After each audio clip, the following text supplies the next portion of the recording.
Some of you might already be aware of a program called the North High School Innovator Fellowship.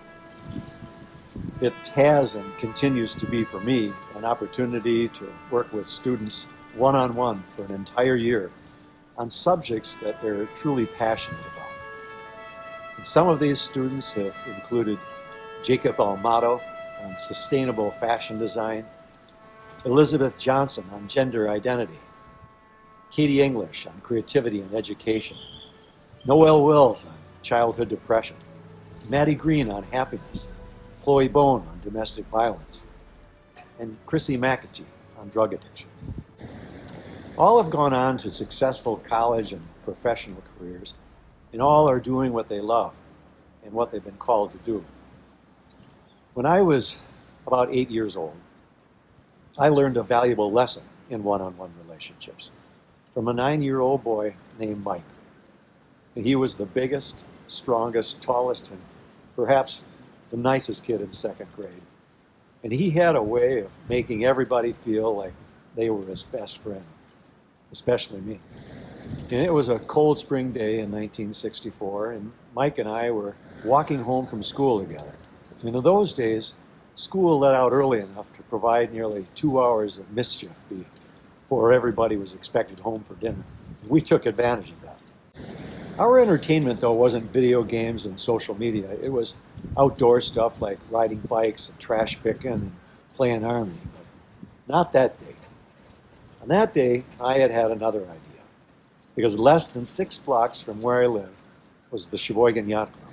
My mom and dad were members, so I thought I would take Mike there to look at all the sailboats. Well, it was pretty cold and windy walk, but thankfully I had on my black Bucky Badger sweatshirt and heavy corduroys and good wool socks, and Mike had on a couple extra layers too, so we braved the cold and we finally made our way to the yacht club. It was blowing pretty hard by then and whipping through the rigging of all the sailboats tied up along the pier. With a water line of nearly 50 feet, the Chinook was the longest yacht on the yacht club pier. And from a distance, we could see a long rope blowing in the wind from the top of its mast. And as we approached the Chinook, I was having a kind of Tarzan moment. To jump up, grab the rope like a vine, and then swing out over the water and onto its deck. Well, I looked at Mike. He looked at me. Without saying a word, I jumped for the rope, swung through the air, and hit the side of the boat and splashed into the water.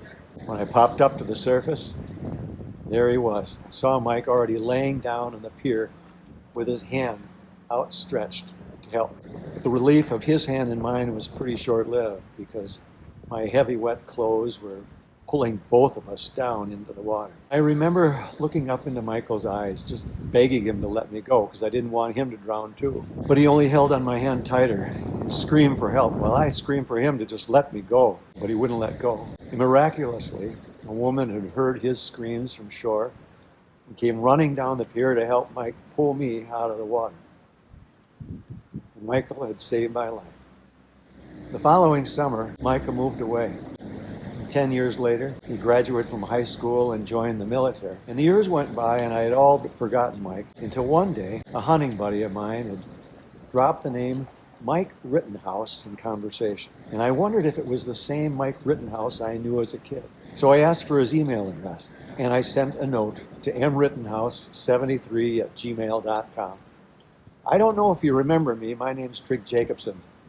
Are you the Mike Rittenhouse that lived on the corner of 4th and St. Clair? And less than a half hour later, Mike wrote back, "That's me. I often wondered about you. You don't save somebody's life often. How are you doing?" And a few days later, we got together for lunch at Mike's favorite restaurant in Oostburg. And we shared family pictures, and we laughed, and we cried for hours as we caught up on the last 50 years of our lives. I'm still not sure if I was more grateful to Michael for having saved my life that day, or Michael was more grateful to me for having had the opportunity to save it. What I do know is that the first real act of community service that I ever knew was my one-on-one relationship with a 9-year-old boy who took my hand and never let it go. And in a funny way, I still feel his hand in mine every time I extend it to someone else. And about 15 years ago, a fellow sailor and friend of mine who had contracted Lou Gehrig's disease and eventually became paralyzed from the neck down. It was his wish that he might one day sail again and even take his 80-year-old father with him. So I took his hand the same way that Michael had taken mine and made a promise to make it happen. You think your dad's crazy? Yeah, but he's always been crazy, so it's fine. We'll be out there on the water with you, making sure everything's all right with you, okay? All right, cool. Yeah, it's not like we need a ton. We just need enough, you know, for point of reference. Yeah. And right now you can see all the way over to the South Pier there. And if you've got boats around you, at least this flotilla of like 5 boats, and they're spread out, that's all he's really going to need. So we want to get a life jacket on? Well, we're going to get this one on first. Okay. Yep.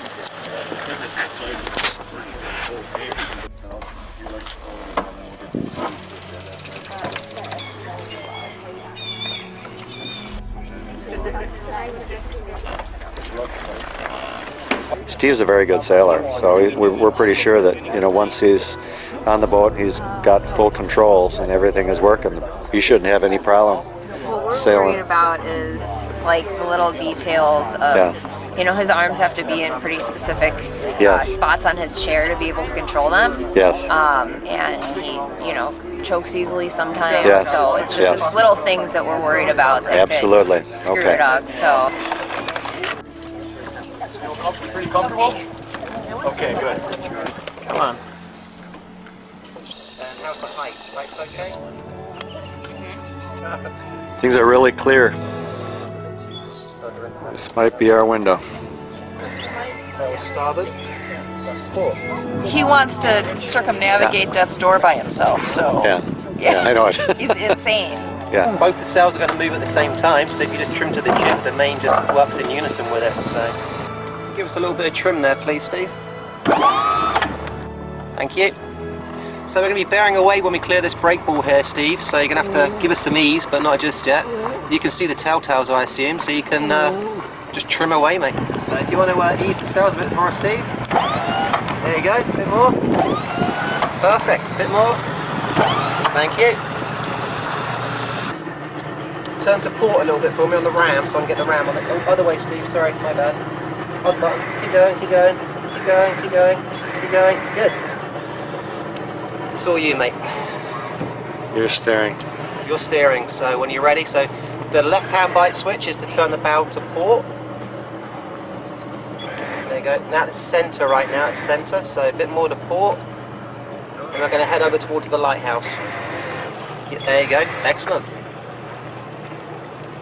Then don't forget to trim.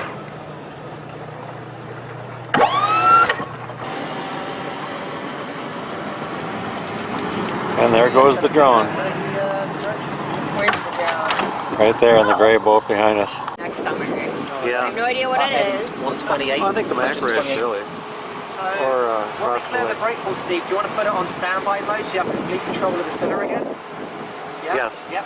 Okay. Well, we did it, folks. We did it. Team effort. And the signal still is head to wind, right? Yeah, absolutely. It's pretty amazing. There he is, sailing on his own. He's got these wires all around the inside of his diaphragm, Sure. and when you turn the box on, it sends impulses to different areas. Sure. So it'll That be, triggers a track, yeah, and it's actually, that's one of the biggest things that's helped his breathing. Steve, are you doing okay? Do you need anything readjusted? No? All right. See you when we see you. No, just getting the autopilot to work with the bite switches, I think, was the biggest hassle for us, but that was it. Sail trim looks good. Course heading is steady. Nice job. Back and load there by the autopilot. All right, we're gonna try to get some more wind for you guys.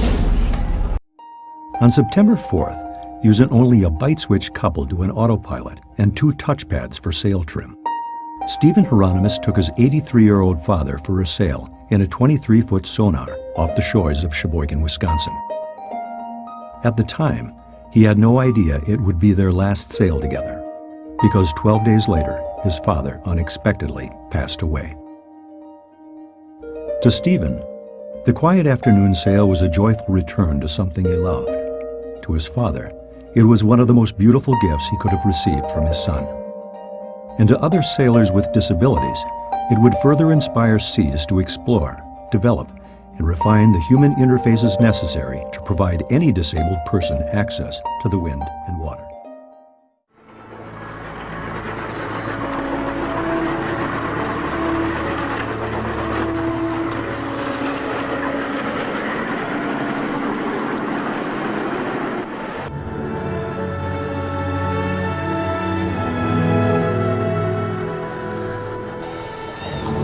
Welcome back.